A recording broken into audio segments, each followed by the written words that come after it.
बिस्मिल्लाहिर्रहमानिर्रहीम अस्सलाम वालेकुम नाज़रीन। मैं हूं आपका मेज़बान दानिश अंसारी और आप देख रहे हैं मेरा YouTube channel Danish Ansari official. नाज़रीन, आज हम बात करेंगे मलिक महबूब साहब से। आप सबके फेवरेट हैं, मशहूर एस्ट्रोलॉजर हैं। अस्सलाम वालेकुम मलिक साहब, कैसे हैं? वालेकुम अस्सलाम। अल्लाह का शुक्र है। आप बताएं दानिश भाई, क्या हाल चाल है आपके? अल्हम्दुलिल्लाह मलिक साहब, मैं भी ठीक हूँ। मलिक साहब, आज इस प्रोग्राम का आगाज बड़ी दिलचस्प खबरों से करना है, लेकिन ये खबरें बताने से पहले मैं आपको ये बता दूं कि एक पाकिस्तान के एक बड़े सीनियर, एक पॉपुलर शख्सियत थी, उनका नाम नहीं लूंगा। उन्होंने एक बात की थी, ये बात से सब लोग उन्हें पहचान लेंगे। उन्होंने कहा था कि एक दिन आएगा जब दुनिया के फैसले पाकिस्तान में होंगे, और उस वक्त लोग उन पे हंसा करते थे कि पाकिस्तान की क्या हैसियत है। और आज वाकई पाकिस्तान दुनिया के फैसले कर रहा है, पाकिस्तान जंगे रखवा रहा है और भरपूर किरदार अदा कर रहा है। दुनिया पाकिस्तान की तारीफ कर रही है।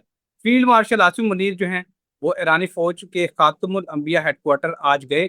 उन्होंने वहां पे सीनियर क्यादत से मुलाकात की और उन्हें उन्हें जो है इस्लामाबाद टास्क का जो दूसरा मरहला है उस पर आमादा करने के लिए, कायल करने के लिए कोशिशें की। दूसरी तरफ वज़ीर आज़म शहबाज शरीफ पहले सऊदी अरब के दौरे पे थे, फिर उन्होंने कतर का दौरा किया, और आज जिस वक्त हम ये प्रोग्राम रिकॉर्ड कर रहे हैं वो तुर्की पहुंच चुके हैं, जो जहां वो तमाम ममालिक की जो क्यादतें हैं उनसे मुलाकातें भी कर रहे हैं और इनको आमादा कर रहे हैं कि किसी तरह ईरान और अमेरिका के दरमियान जंग बंदी हो जाए। दूसरी तरफ जो अमेरिका के जॉइंट चीफ ऑफ स्टाफ है, उनका एक बयान आया है।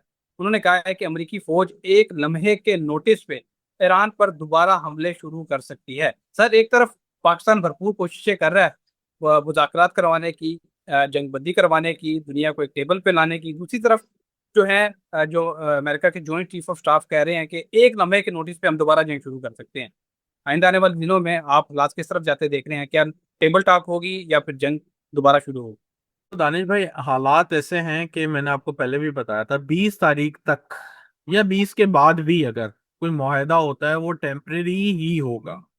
अगर आप ये सोच रहे हैं ये परमानेंट सोल्यूशन है, तो ये परमानेंट सोल्यूशन नहीं होगा। अलबत्ता इधर चांसेस ये हैं कि सन ने ट्रांजिट किया एरीज में, जिसकी वजह से एक यूं समझे कि सन का पूरा 12 हाउसेस का जो चक्कर है वो कंप्लीट हो गया। और सन जब न्यू इनग्रेशन करता है, मतलब वापस से फर्स्ट हाउस में आता है, एक नई ट्रांजिट स्टार्ट होती है, तो यूं समझे एक उम्मीद की किरण जागती है दुनिया में। But at the same time Mars और सैटर्न का एक साथ होना ये जरूर बताता है कि 20 से 22 के दरमियान दुनिया में कुछ बड़ा होने जा रहा है।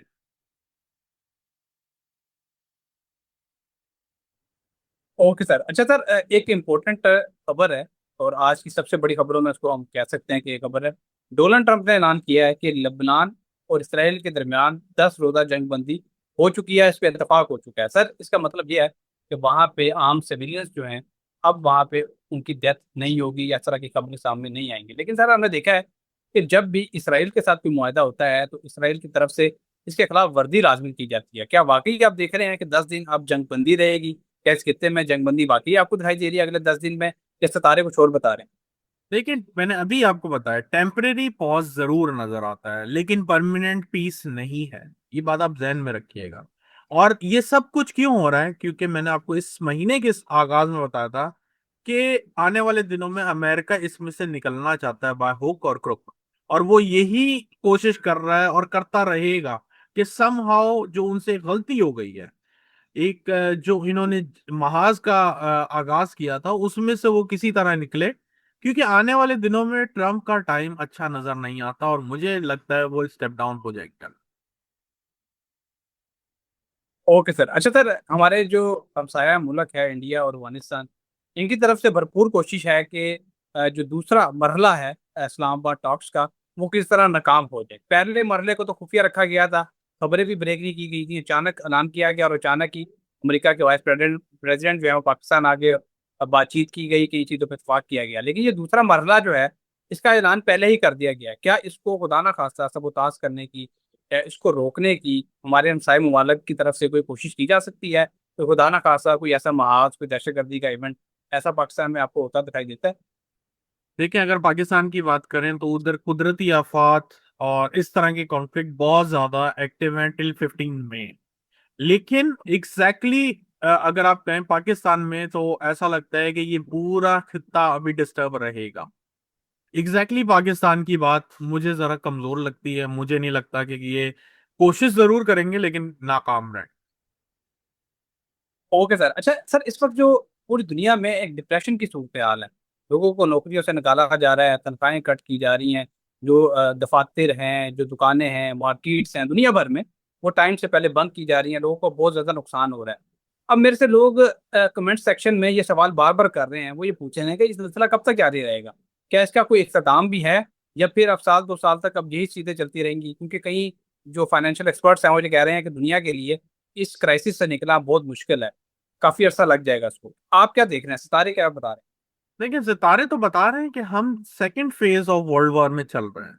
जब तक दुनिया 2033 तक नहीं आती तब तक ये चीजें नहीं बदलेंगी। अलबत्ता आपको याद होगा, कोरोना भी एक टाइम के लिए आया था, फिर हम लोग आदी हो गए थे उस माहौल में जिंदगी गुजारने के। तो अब ये यूं ही समझें कि हम एक नए माहौल में दाखिल हो गए हैं। थोड़ा तकलीफ दे होगा, लेकिन फिर आने वाले टाइम के साथ हम इसमें भी आदी हो जाएंगे।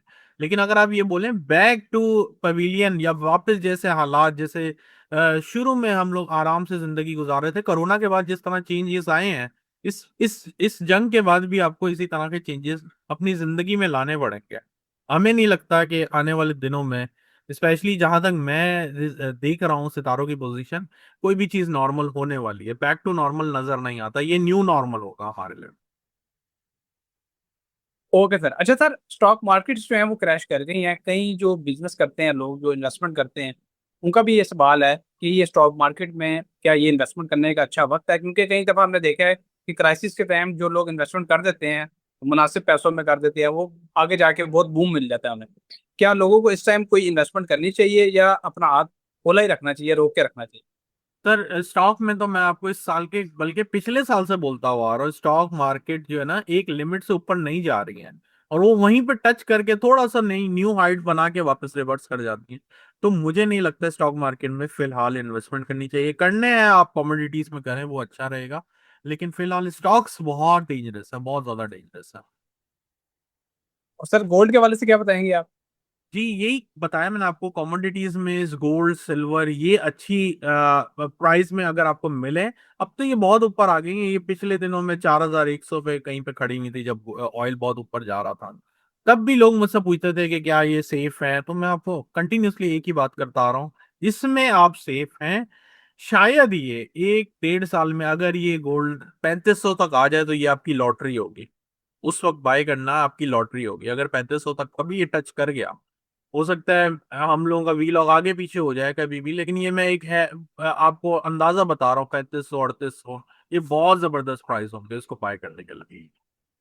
Okay sir. अच्छा सर, वर्ल्ड बैंक की एक रिपोर्ट जारी हुई है, उससे पे मैं आपका जानना चाहता हूँ कि इसकी तस्दीक या तफदीद कर दें। उनकी तरफ से कहा गया है रिपोर्ट में कि ईरान में जंग से पूरी दुनिया में करोड़ों इंसान भूख का शिकार हो सकते हैं, लोग फाकों की नौबत आ सकती है, कहत साली आ सकती है, क्योंकि जो कई मटीरियल्स हैं जो इसके प्रोसेस के लिए, फूड प्रोसेस के लिए यूज होते हैं, वो समुद्री रास्ते बंद होने की वजह से तमाम ममालिक तक नहीं पहुंच पा रहे। इस रिपोर्ट में ये बात की जा रही है, क्या इसमें वाकई कोई हकीकत है? क्या दुनिया वाकई गैस साली की तरफ या फूड शॉर्टेज की तरफ जा रही है?